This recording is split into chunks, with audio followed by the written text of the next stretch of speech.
Hey guys, King Kaiju here. Today we're going to be doing a Kaiju review.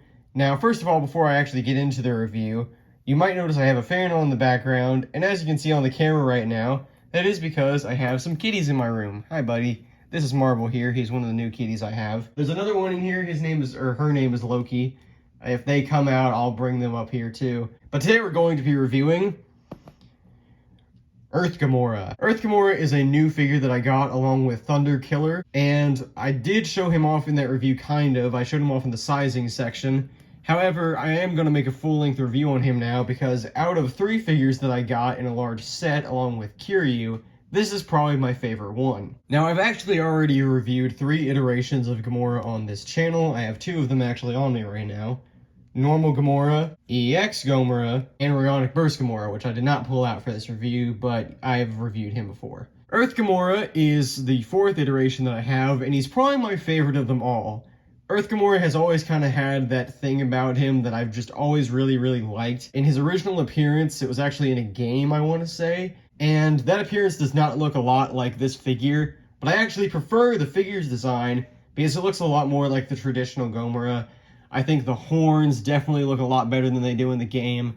Just the overall stance the figure has looks a lot cooler. But without further ado, let's actually get into the review itself, starting off with detail. Now, if I pull this figure a little bit closer to the camera and focus it, you can see that there is a lot of nice detail on Gomora here. The crystals are very well detailed, especially. Now, from the front here, it looks like these back crystals are painted, but if we turn them around just even slightly, you can see they're just painted from the front, which I think is really lazy on Bandai's part. And this is sadly because this figure is, by all technicalities, a Spark doll, which really does suck. Still very cool figure in terms of detail, but as many have pointed out, the paint on these figures is always very lackluster. However, his arms are also painted. You can see a lot of nice green crystals on here too. This big shoulder crystal here is fully painted, and so are the ones...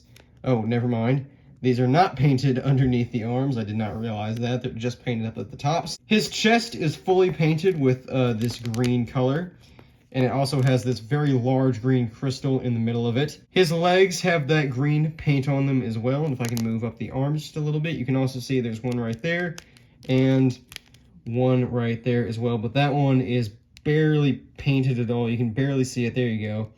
It's barely painted at all. It doesn't really have that much at all on it, but these other ones here are, again though, the undersides are not touched whatsoever. These knee crystals are painted fully, so that's nice. The toe claws and hand claws are both painted, but not on the undersides, just on the tops, but hey, it's still better than Mattel can do, right? And the back section of the tail is not painted at all, but still a lot of nice detail. So overall, the detail on this figure is fantastic, as a lot of Spark dolls and DX figures are, but sadly, the paint section, as are also all of those figures, not really that good. The paint definitely could have been touched up a lot better. However, those parts that are painted, I really do like.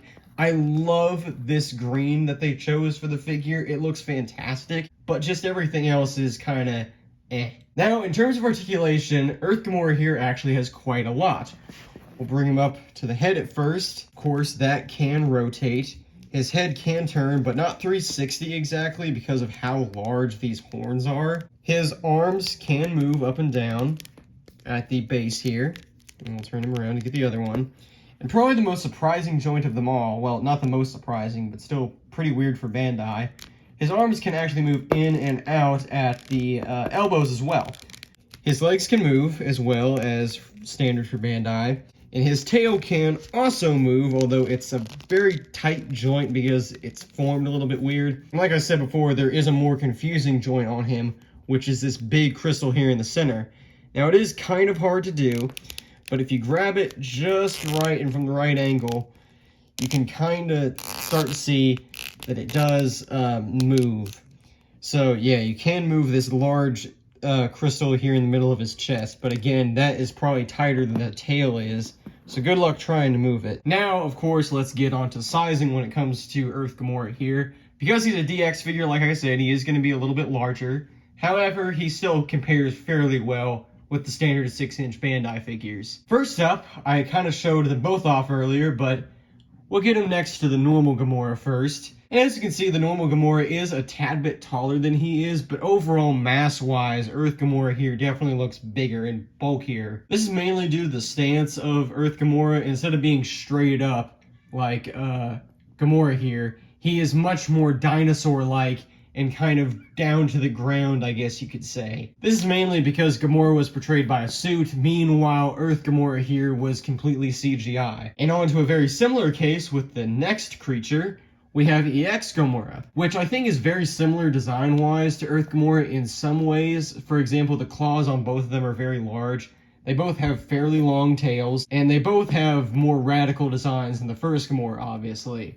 I still like Earth Gomoras a lot better. However, EX Gomora is a very, very cool figure too. The paint is definitely a lot better on this guy though, I have to say, but still, nonetheless, I think Earth Gomora beats it out just in terms of a cool design. Although, these guys are relatively similar in size with a more hunched over design for EX Gomora here as well. And comparing them off to more of a basic figure that I'm sure a lot of people have, here is the Heisei Godzilla. Heisei Godzilla here looks pretty good next to Earth Gomora as well.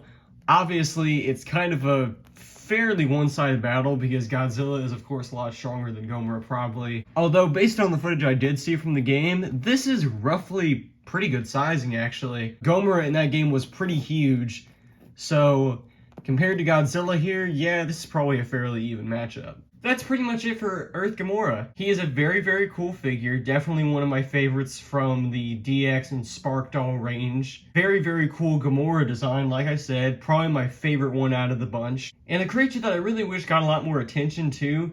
It is an official Ultraman monster. It wasn't an officially licensed Ultraman game. However, it doesn't really appear in any other media besides that, sadly. It's been a few years since that game was released, like over a decade, I'm pretty sure. So I think this guy could definitely make a return in some way, shape, or form. But still, very, very cool figure. I'm a very big fan of it, and I'm glad to finally have it. Thank you all for watching, and I will see you all in the next video.